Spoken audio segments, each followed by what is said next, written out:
नागपूरमधील 5 पावलीत 32 वर्षीय शरद त्याच्या 26 वर्षीय बायको माधुरी व 2 मुलांसोबत राहत होता.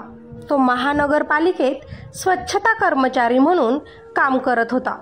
छोटं आणि सुखी कुटुंब होतं त्यांचं. परंतु शरदला दारूचे व्यसन लागलं होतं आणि त्याच्या या दारूच्या सवयीला बायको माधुरी खूप कंटाळली होती. परंतु त्याच्याकडे दुर्लक्ष करत मुले शाळेत गेल्यानंतर ती घरात एकटी असल्यानं इंस्टाग्रामवर स्वतःचे व्हिडिओ बनवून टाकत असे. कारण माधुरीलाही इंस्टाग्रामवर स्वतःचे रील बनवण्याची खूप सवय होती. ती जेव्हाही नवीन व्हिडिओ स्वतःचा टाकत तेव्हा रजत नावाचा एक तरुण तिच्या प्रत्येक व्हिडिओखाली तिला कमेंट करत, तिच्या सुंदरतेची तो प्रशंसा करत आणि तेव्हा माधुरी देखील त्याच्या कमेंटला उत्तर देत. अशीच हळूहळू त्यांची ओळख झाली. पुढे त्यांच्या ओळखीचे मैत्रीत रूपांतर झालं. काही दिवसांनी दोघांनीही एकमेकांचे मोबाईल नंबर घेतले. त्यांचं फोनवर बोलणं सुरू झालं. व्हॉट्सअपवर चॅटिंग सुरू झाली. दोघांनीही एकमेकांना भेटायचं ठरवलं. 2-3 वेळा भेटल्यानंतर माधुरी आणि रजत एकमेकांच्या प्रेमात पडले. रजतचं सुद्धा लग्न झालं होतं. तोही 32 वर्षांचा तरुण होता. त्यालाही एक 6 वर्षांची मुलगी होती आणि तो एक्वागार्ड कंपनीमध्ये नोकरी करत होता. तरीही इंस्टाग्रामवर झालेली यांची ओळख प्रेमात बदलली.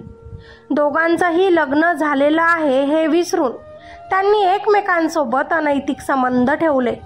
शरद जेव्हाही घरी नसायचा तेव्हा माधुरी फोन करून रजतला आपल्या घरी बोलवत असे. नवरा नोकरीला गेला तरी रजत थेट माधुरीला भेटायला तिच्या घरी येत असे. बायको माधुरी सुद्धा बिनधास्तपणे रजत सोबत बाहेर फिरायला जात असे. दोघांनीही सीमा पूर्णपणे ओलांडल्या होत्या. परंतु बायको माधुरीचं बाहेर एका पुरुषासोबत अनैतिक संबंध आहे त्याची पुसटशीही कल्पना नवरा शरदला नव्हती.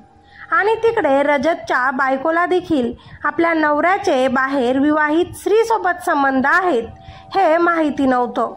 शरद दिवसभर काम करून दारू पिऊन घरी यायचा. घरी मुलांना बायकोबद्दल विचारलं तर ती कधी कधी घरी नसायची. म्हणून चिडूनच ती आल्यावर तो तिला मारहाण करायचा, तिच्यासोबत भांडण करायचा, कुठे गेली होती प्रश्न विचारायचा. हे त्यांचं नेहमीच सुरू होतं. पण आता मात्र माधुरीला नवऱ्याचा हा त्रास सहन होत नव्हता. आपल्याला झालेला त्रास, नवऱ्याची मारहाण, हे सगळं दुःख ती आपल्या प्रियकरासमोर व्यक्त करायची. प्रियकर रजत तिची समजूत काढत असे. यावर आपण काहीतरी उपाय काढू तिला म्हणत असे. माधुरी आणि रजत यांच्यात असणाऱ्या संबंधांना आता 2 वर्ष होऊन गेले. अगदी नवरा बायकोप्रमाणे ते राहत होते. माधुरी ही विसरून गेली की तिला नवरा व मुलं आहेत व रजत देखील विसरला की त्याचंही लग्न झालेलं आहे आणि त्यालाही बायको व मुलगी आहे. सगळं काही विसरून ते वासनेच्या दुनियामध्ये हरवले. परंतु सत्य जास्त दिवस लपून राहत नाही. एक दिवस अचानक नवरा शरदला बायकोच्या प्रेम संबंधांची माहिती मिळाली. बायकोने दिलेला धोका त्याला सहन झाला नाही. त्याला खूप मोठा धक्काच बसला. त्यामुळे त्या दोघेही नवरा बायकोंमध्ये रोजच भांडणे व्हायला लागली. शरदने रजतला भेटून आपल्या बायकोपासून दूर राहायला सांगितले. त्यामुळे काही दिवसांपूर्वी रजत हा मानकापूर परिसरात राहायला गेला होता. पण तरीही तो शरदच्या बायकोसोबत संपर्कातच राहिला. माधुरीवर त्याचं प्रेम तसंच राहिलं.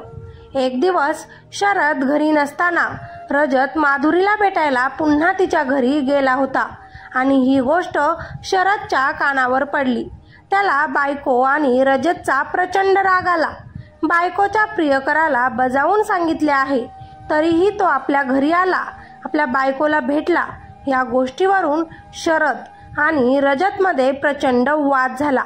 माझ्या बायकोसोबत असणारे अनैतिक संबंध तोडून टाक, माझ्या बायकोच्या नादाला लागू नकोस, नाहीतर तुला जिवंतपणे मारून टाकेल, अशी धमकी नवरा शरदने बायको माधुरीच्या प्रियकराला दिली. त्या दिवसानंतर शरद टेन्शनमध्ये अजून जास्त दारू पिऊन घरी येऊन माधुरीसोबत वाद घालत असे. तिला मारत आणि ती आपल्या नवऱ्याकडून होणाऱ्या त्रासाबद्दल प्रियकर रजत सोबत बोलत.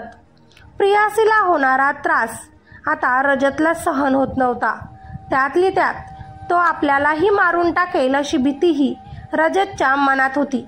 म्हणून रजतनंच प्रियसीच्या नवऱ्याचा म्हणजेच शरदचा काटा काढायचं ठरवलं.